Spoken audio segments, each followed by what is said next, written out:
Hello दोस्तों, welcome to my YouTube channel Excel Singh.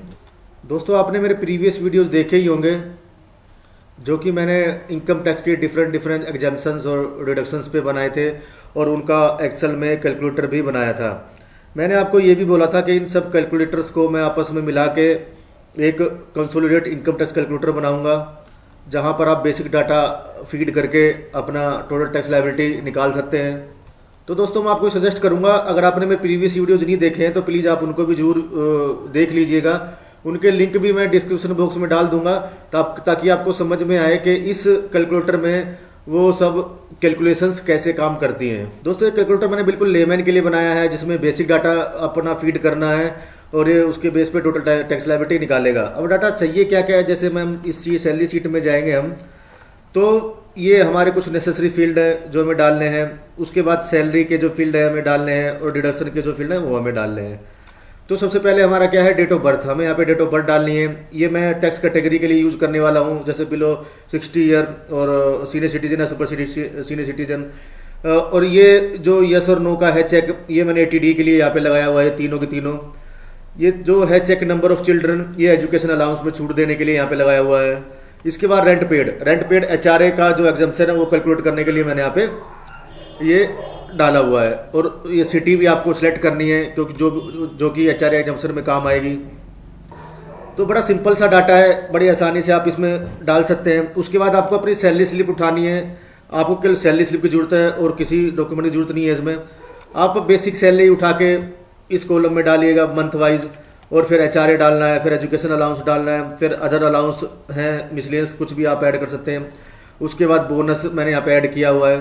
आप अपनी कंपनी के हिसाब से जैसे जैसे आप हेड है सैलरी का वो यहाँ पे डाल सकते हैं। उसके बाद आपको डिडक्शन डालनी है। अगर EPF कटता तो EPF डालना है, फिर एम्प्लॉयर कंट्रीब्यूशन है NPS का वो यहाँ पे डालना है, और TDS डालना है।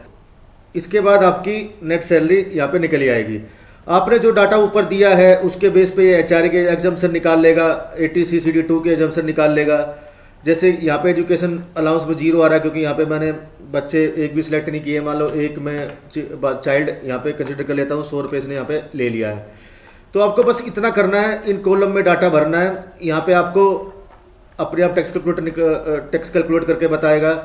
इस शीट में आपको डाटा डालना है जहाँ पे ये मैंने कलर इसमें सेल में भरा हुआ है, ग्रीन कलर। जैसे इंटरेस्ट कितना पे किया आपने, हाउसिंग लोन अगर है तो सेविंग बैंक का अकाउंट का इंटरेस्ट कितना है, वो अदर इनकम के लिए है, और ATTTA के लिए भी है।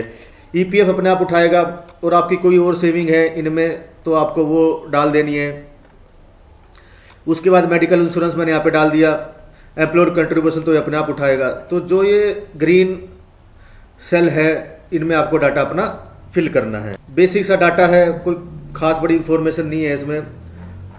उसके बाद दोस्तों ये अपने आप टैक्स लायबिलिटी आपकी कैलकुलेट करेगा, दोनों टैक्स रिजाइम में, ओल्ड में भी और न्यू में भी।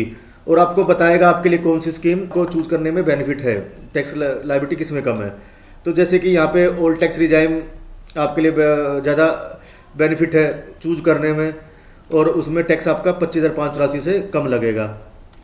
तो ये तो मैंने एक एग्जाम्पल लिया, पर अब हम ये करते हैं कि इन दोनों स्कीम में फ़र्क क्या है। इन दोनों स्कीम में फ़र्क ये है कि जो नई टैक्स रिजाइम है हमारी, वो हमें इन्वेस्टमेंट करने के लिए मोटिवेट बिल्कुल नहीं करती है, क्योंकि उसमें हमें ना तो कोई एग्जाम्पशन मिलती है HRA की, एजुकेशन अलाउंस की, और ना चैप्टर 6 की कोई हमें डिडक्शन मिलती है। ATC की कोई नहीं मिलती है इसमें डिडक्शन हमें, और ATCCD जो हमारा 50,000 का एडिशनल है वो भी हमें यहाँ पे कोई बेनिफिट नहीं मिलता है। हाँ, एम्प्लॉयर कंट्रीब्यूशन टू NPS है, उसका बेनिफिट इस न्यू टैक्स रिजाइम में जरूर मिलता है, बाकी और कुछ नहीं मिलता है इसमें। ATD का भी कुछ बेनिफिट नहीं मिलता है। इवन स्टैंडर्ड डिडक्शन का जो 50,000 का है वो भी हमें नहीं मिलता है। ये जो हमारा लॉस है हाउसिंग प्रॉपर्टी का, मतलब जो इंटरेस्ट हमने भरा हुआ है उसका भी बेनिफिट यहाँ पे हमें नहीं मिलेगा। तो कुल मिला के हम ये बोल सकते हैं कि जो नई टैक्स रिजाइम है वो सेविंग करने के लिए मोटिवेट तो करती नहीं है बिल्कुल भी, पर जो हमारे डेली नीड के खर्चे हैं उसका भी हमें बेनिफिट नहीं देती है। अब आप कहेंगे डेली नीड के खर्चे कौन कौन से हैं, तो चलिए दोस्तों डिस्कस करते हैं एग्जाम्पल के लिए अपने।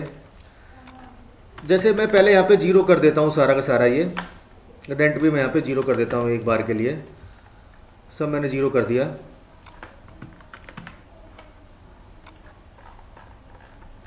आप देखेंगे सारा 0 करने पे मुझे नई टैक्स रिजाइम चूज करने में ज़्यादा बेनिफिट है और 2496 रुपये का टैक्स मेरा कम लगेगा। तो अब खर्चों की बात करते हैं। मान लो एक बच्चा है आपका और आप रेंटेड हाउस में रहते हैं, रेंट तो आपको पे करना ही है, वह तो आपके लिए खर्चा है, ज़रूरत है, डेली नीड है। तो मान लो आपने रेंट पे किया 10,000 रुपये। अब वहाँ पे आप देखना कौन सी स्कीम ज़्यादा बेनिफिट आपको लगेगी। अब ईपीएफ खर्चा मैं क्यों मान रहा हूँ, क्योंकि फिक्स होता है, मंथली हमारा कटना ही कटना होता है 12%। दूसरा अगर एनपीएस है वो भी हमारा फिक्स है, मैं 15% ले रहा हूँ, वैसे छूट तो 10% की ही मिलती है बेसिक सैलरी के, तो मैंने अब 15% लिया।